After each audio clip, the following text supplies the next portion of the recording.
ఓం శ్రీ గురుభ్యో నమ.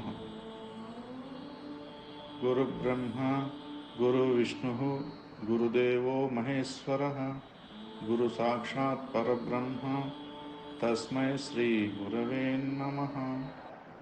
అఖండ మండలాకారం వ్యాప్తం ఏన చరాచరం తత్పదం దర్శనం యోగం తస్మై శ్రీ గురవే నమ. సద్గురు స్వామి పాదారవిందములు నమో నమ. సద్గురు స్వామి పాదారవిందములు నమో నమ. సద్గురు స్వామి పాదారవిందములు నమో నమ. ఇప్పుడు వాళ్ళలో ఎలా మార్పు వస్తుంది? రాదు నేను. వీళ్ళు వెళ్ళేది అంటే టోటల్గా ఏం చేస్తాను, మూలానికి తెస్తాను. అంటే ఇది మంచి మార్గం కాదు కాబట్టి వీళ్ళలో మార్పు రాలేదు, వీళ్ళు ఇలాగే జీవిస్తూ ఉన్నారని వచ్చేస్తాం. అంటే ఇక్కడ మన మనసును దృష్టి పెట్టడం దాని వల్ల మార్గానికి మూలానికి మనము ఏం చేస్తున్నాం అనేది.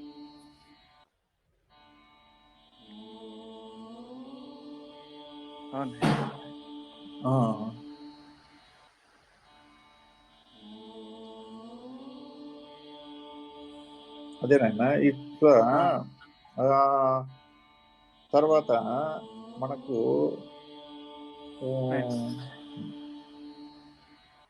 ఒక సమయంలో నాయన గారు ఇప్పుడు అప్పుడు మేమంతా యువకులుగా ఉన్నాం కదా. అంటే నాయన గారు ఉన్నప్పుడు మేమంతా పశు వయసే కాబట్టి ఇప్పుడు రమణయ్య కానీ ఓబ్డేస్ కానీ శ్రీను కానీ మనం కానీ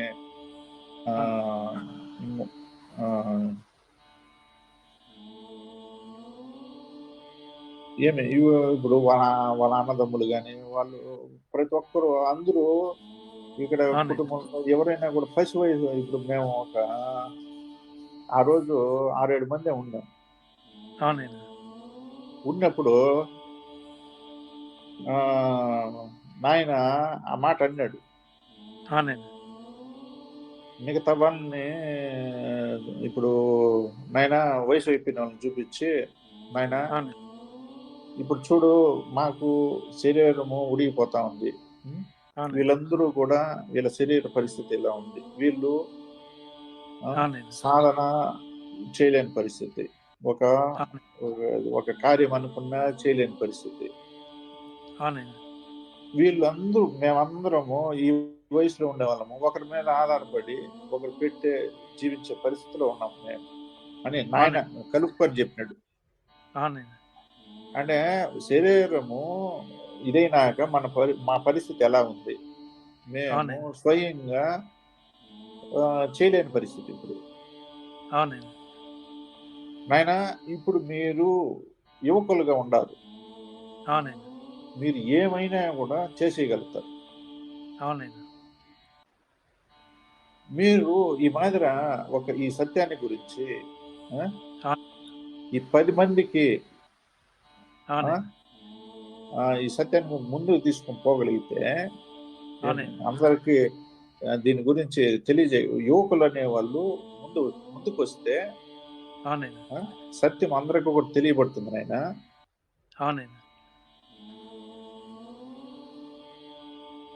ఇప్పుడు ఎక్కడైనా కూడా మీరు లోకం మీద తిరగగలిగే శక్తి సామర్థ్యాలు ఉన్నాయి, కష్టపడగలిగే ఇది ఉంది, దేనికైనా ఓర్చుకోగలిగే ఇది ఉంది. నాయన మీ జీవితంలో ఈ విధంగా ఆలోచన చేయండి అని చెప్పి ఆనాడు అంటే యువకులు అనుకుంటే ఏం చేయగలుగుతారు అన్నటువంటి ఇది చెప్పినారు. అదే కదా ఇప్పుడు వివేకానంద స్వామి చేసింది కూడా అదే కదా. ఇప్పుడు మనకు చెప్పినారు కదా. అప్పుడు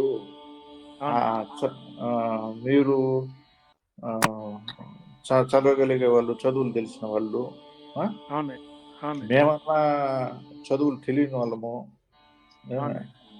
మీరు స్కూళ్ళు కాలేజీలు అన్ని చదువుకొని వచ్చినారు, ఆ భాషలో మీకు అన్ని తెలిసి ఉంటుంది, మీరు చెప్పగలుగుతున్న ఆయన అని చెప్పేసి అని మనం ప్రోత్సహించినాడు అన్నాడు.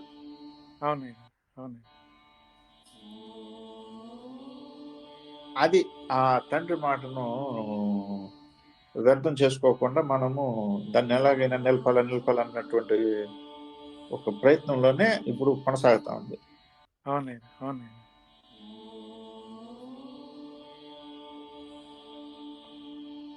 అట్లా ముందుకు రాగలిగితే ఇప్పుడు మనకు చూడండి, ఇప్పుడు ఈ ఒక ఫోను, ఒక కాన్ఫరెన్స్ కాల్లో ఈ మాదిరిగా మనము నలుగురు మాట్లాడుకోవచ్చు అంట అని తెలియబడింది. పశువులు ముందుకు రాబట్టే ఇప్పుడు ఆ పని చేయగలిగినాం. చదువుకున్న వాళ్ళు, దాని గురించి తెలుసుకోగలిగిన వాళ్ళు రాబట్టే మనం చేయగలిగినాం. ఇప్పుడు మళ్ళీ ఇప్పుడు ఈ రూపంగా ఒక యాప్ అనేది ఒకటి ఉండాలి. అంటే చదువుకోగలిగినారు, తెలుసుకోగలిగినారు కాబట్టి వాళ్ళు పశువులే కదా ఇప్పుడు ముందుకు వచ్చి మనకి అందరికి ఇది ఒక చూపించగలిగితేనే కదా ఇప్పుడు ఇవన్నీ చేయగలుగుతున్నాము. ఇక్కడే క్లియర్ గా అర్థమైపోతా ఉంది కదా, వాళ్ళు ముందుకు వస్తే ఏ పని జరుగుతా ఉంది. ఇప్పుడు వయసు అయిపోయి కదలలేని పరిస్థితుల్లో ఇబ్బందులు పడే ఇంటి దగ్గరనే ఉండి వినగలుగుతున్నారు కదా, వాళ్ళ సహాయం వల్ల. వాళ్ళు ఇచ్చినటువంటి సలహా సూచన సహాయం వల్ల ఇప్పుడు మంచం మీద కొనుక్కొని కూడా వినగలిగే స్థితికి తెచ్చినారు కదా. అప్పుడు ఆ పసి వాళ్ళు, యువకులు అనుకుంటే ఏమైనా చేయగలరు, సత్యాన్ని ప్రతి ఒక్కరి దగ్గరికి కూడా తీసుకొని పోగలరు. అందుకే ఇప్పుడు అదే ఇప్పుడు మిగతా వాళ్ళు ఎందుకు అంటే, ఇప్పుడు ఈరోజు వచ్చిన విషయం మాదిరిగా సంసార బాధలు, లోటుపాట్లు, ఇబ్బందులు, ఆ పని ఈ పని అని పలు రకాల కార్యక్రమాలు, దానిలో మునిగిపోయినాడు కాబట్టి మనసు పెట్టలేడు. మనసు దృష్టి పెట్టలేకుండానే కదా ఇప్పుడు ఇన్ని ఇబ్బందులు జరుగుతుండేది. మనసు వాటి మీదనే దృష్టి పెట్టి కదా ఉన్నాడు కాబట్టి ఇప్పుడు యువకులు అవి ఇంకా అటువంటి దీనిలోకి వెళ్ళలేదు కాబట్టి ఇప్పుడు దృష్టి సత్యం మీద పెట్టగలిగినప్పుడు వాళ్ళు ఎన్నో చేయగలుగుతారు.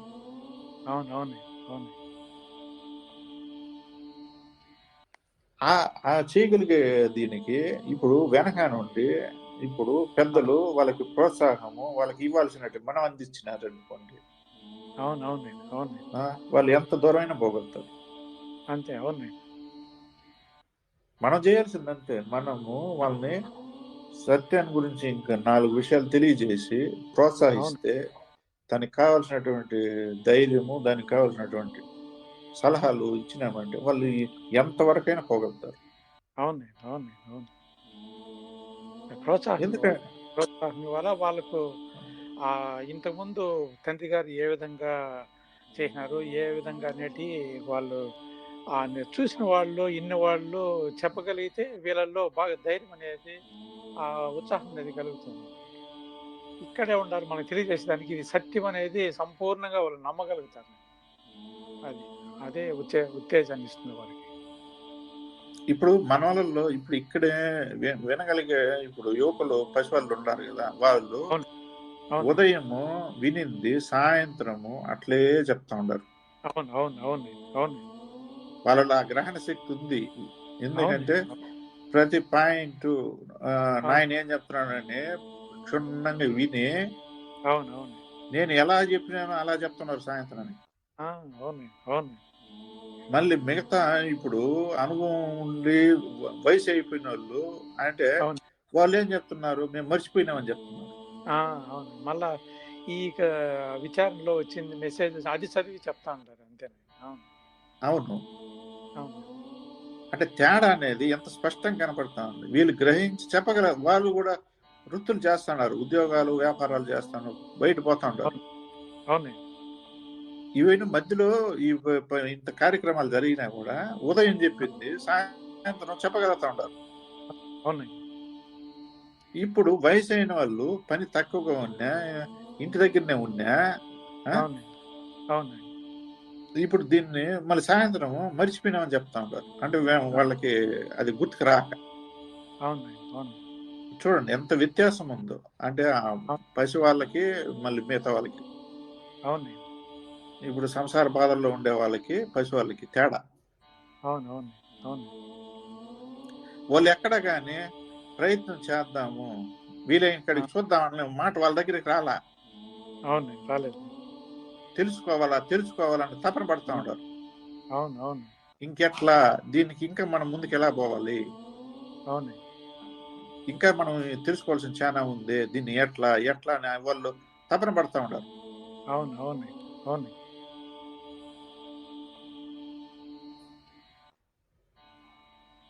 అది నాయన అప్పుడు అటువంటి తపన కలిగినటువంటి ఉండేటప్పుడు మనకు కూడా ఎప్పుడెప్పుడు చెప్దామని తపన పడతా ఉంటుంది ఆ మనసు.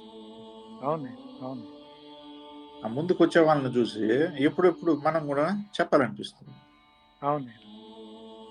ఇప్పుడు ఈ చెవుని విని ఆ చెవుని వదిలేసే వాళ్ళకి ఏం చెప్పాలనిపిస్తుంది? అవును. చెప్పలేము. అవును.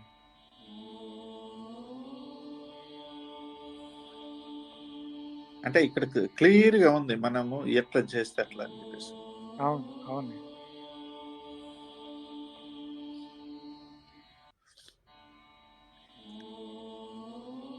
అదేనైనా ఇప్పుడు అక్కడ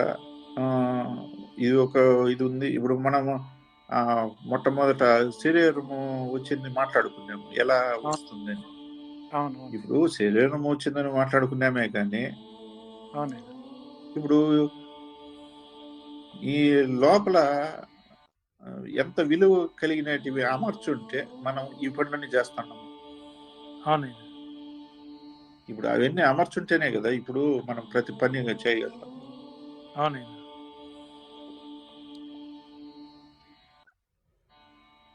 మన అంతరేంద్రియాలు పనిచేయాలన్నా, జ్ఞానేంద్రియాలు ఉన్నా, కర్మేంద్రియాలు అన్నీ అవి అవునండి.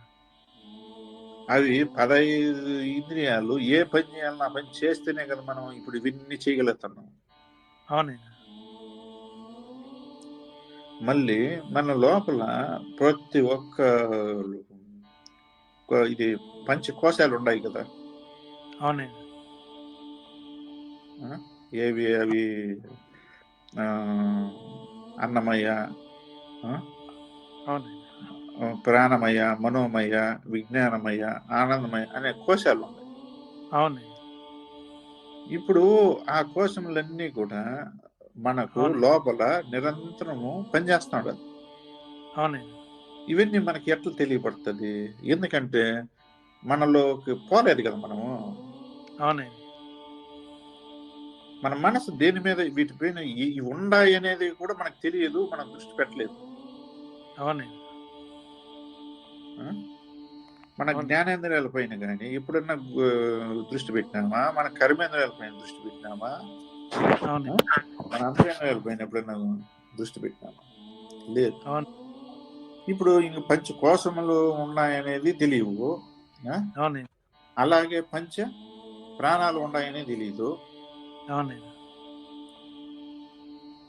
పంచ ప్రాణాలు అనేటివి కూడా మనలో ఎలా ఉన్నాయి అనేది తెలియదు.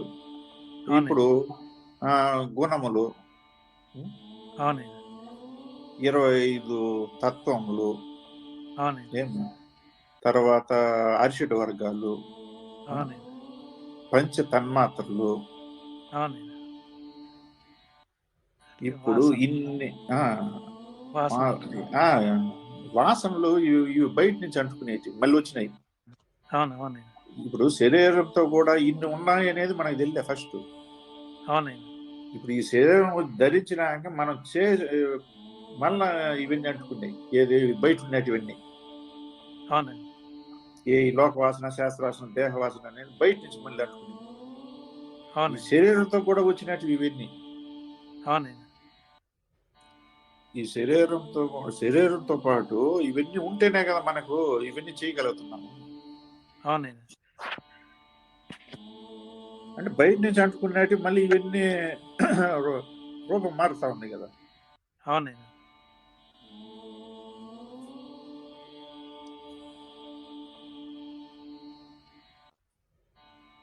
బయట నుంచి మనము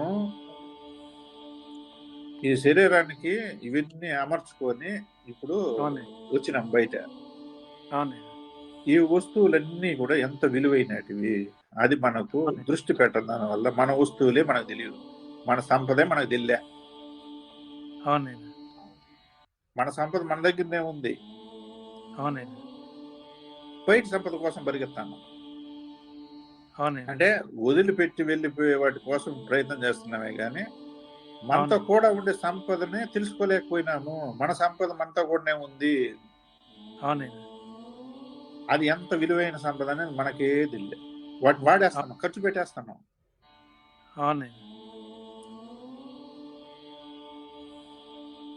ఇప్పుడు మన మనసే తీసుకున్నప్పుడు అది ఎంత శక్తివంతమైంది, దానికి ఉన్నటువంటి శక్తి ఏమైనా లోకంలో ప్రపంచాన్ని సృష్టించే శక్తి మనసుకు ఉంది కదా ఇప్పుడు. అంటే అటువంటి మనసు ఇప్పుడు మన దగ్గర ఉందే.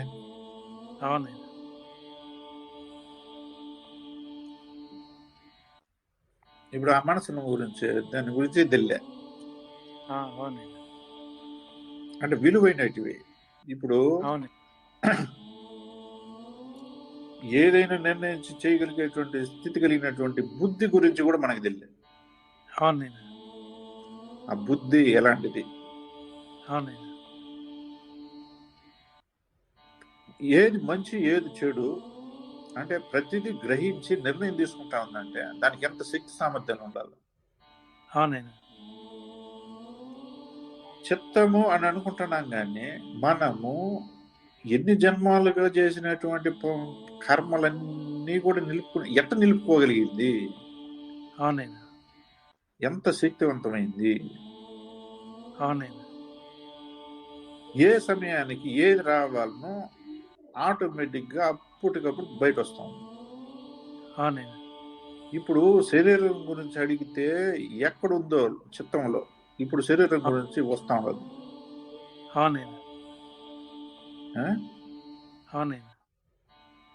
నిన్న ఒక విషయం గురించి అడిగితే నిన్న ఒక విషయాన్ని అది ఎక్కడ ఉండిందో చిత్తంలో వచ్చింది బయట. చిత్తంలో ఉంటే గాని బయట విషయం రాలేదు. అంటే అది ఎలా ఎలా ఎత్తి పెట్టుకోండి, అప్పుడు అది ఎంత శక్తి కలిగింది.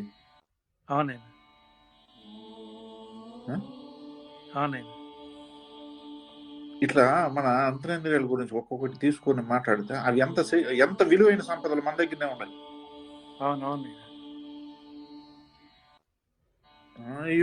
ఇప్పుడు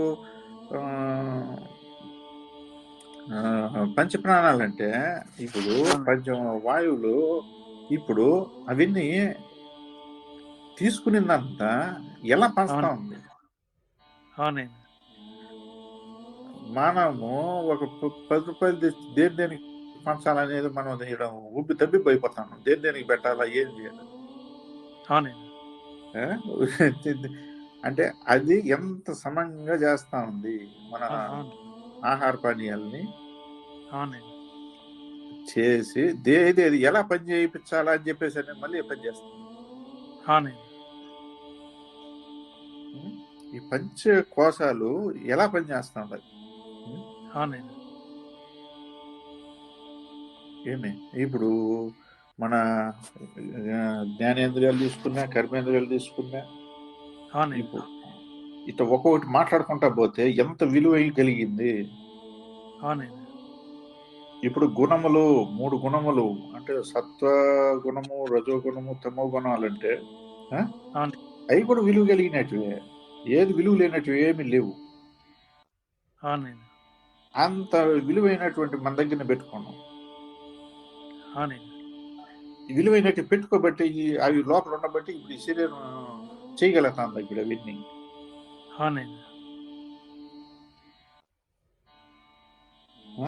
ఇప్పుడు అవన్నీ ఎట్లా ఈ పంచ తన్మాత్రలు అన్నప్పుడు ఆ శబ్ద స్పర్శ రూప రసగంధాలన్నీ ఎలా అవునండి. ఆ, తెలియబడతా ఉంది. అవునండి. ఇప్పుడు దీంట్లో ఏ ఒక్కటి లోపమైనా కూడా ఏమన్నా ఎంత ఇబ్బంది పడిపోతా ఉన్నాం మనం. అవునండి. ఇప్పుడు అవి ఈ- ఇప్పుడు ఆ బయట ఉన్నటువంటి వీటికి ఎక్కిచ్చి వీటి రూపాన్ని మార్చేసాం మనం, అవునండి. అవునండి. మార్చుకుంటా వస్తాను. అవునండి. ఇప్పుడు మార్చి మార్చి మార్చి దేనికి ఉపయోగించాలనో దానికి ఉపయోగించుకోకుండా అన్నిటిని మార్చేసిన దానివల్ల అవునండి. ఇప్పుడు అందుకే ఈ మొత్తం లోపల ఉండేటివన్నీ మారిపోయినాయని, ఈ మారిపోయిన దానికి ఏం చేయాలని ఇప్పుడు ఆ గురుపాదం పడితే ఇప్పుడు ఒక మాటతో ఇది కాదు, ఇక చెప్తే స్వీకరించలేడు, ఎందుకంటే దాంట్లో బంధం పడిపోయాడు. అవునండి. అందుకనే మనకు తప్పతాడు కాబట్టే ప్రమాణం చేయించింది.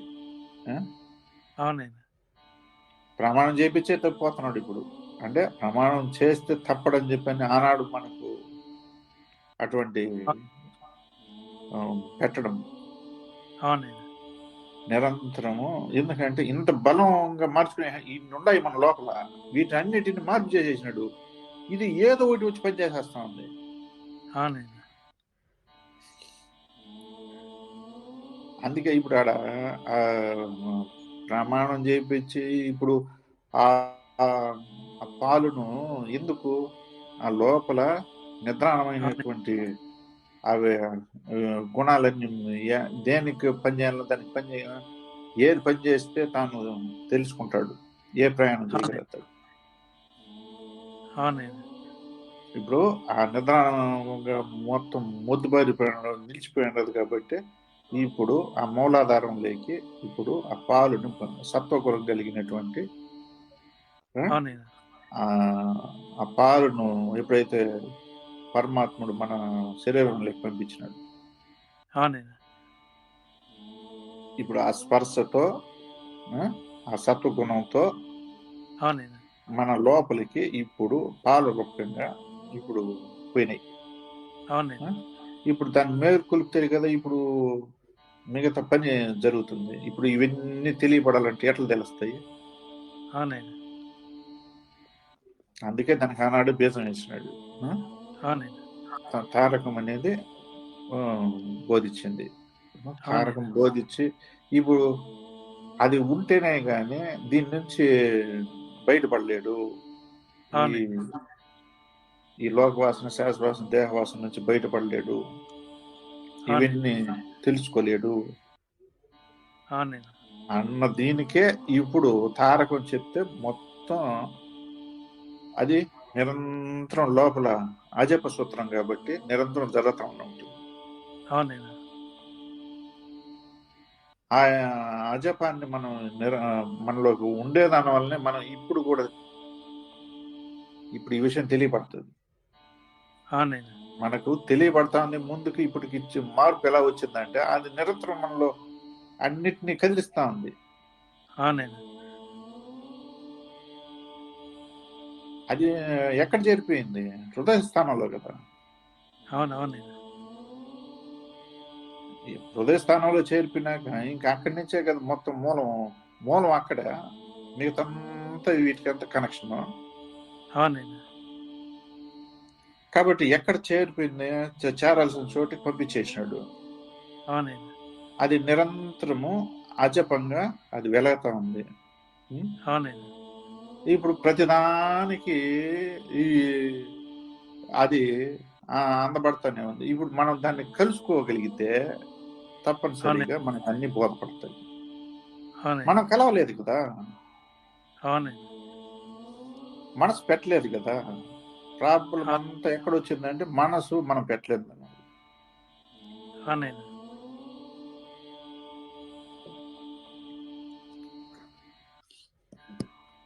ఇట్లా మన దగ్గర ఉన్నటువంటి విలువైన సంపదలు వదిలేసి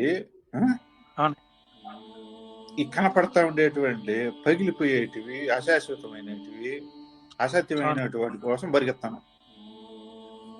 అవునండి. తన దగ్గరనే ఉన్నాయి అన్ని, అది మర్చిపోయినాడు. అవునండి.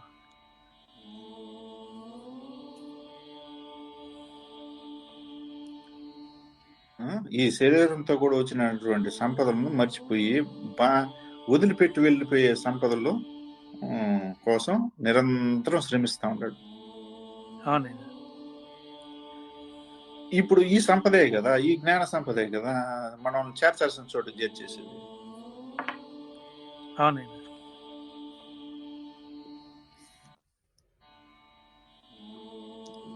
అప్పుడు కదా ఇప్పుడు దేనికి ఉపయోగించుకోవాలని అప్పుడు బోధపడుతుంది. అవునండి.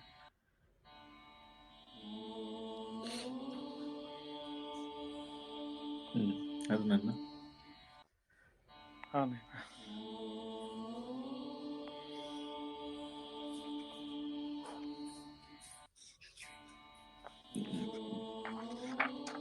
దీని మీద ఏమన్నా ఆలోచన ఉంటే తెలియజేయండి. అదేనైనా ఇంతదాకా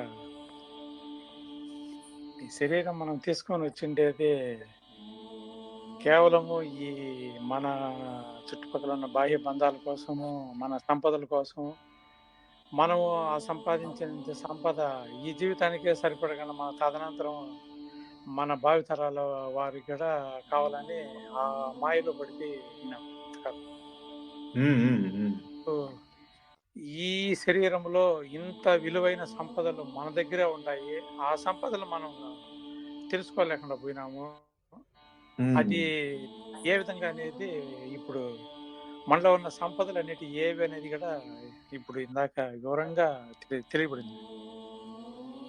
ఇంత సంపద మనం పెట్టుకొని మనలోనే పెట్టుకొని మనము దాన్ని గుర్తించలేకుండా పోతాండమే మన అశ్రద్ధ వల్ల అనేది ఇప్పుడు వివరంగా తెలియజేశారు.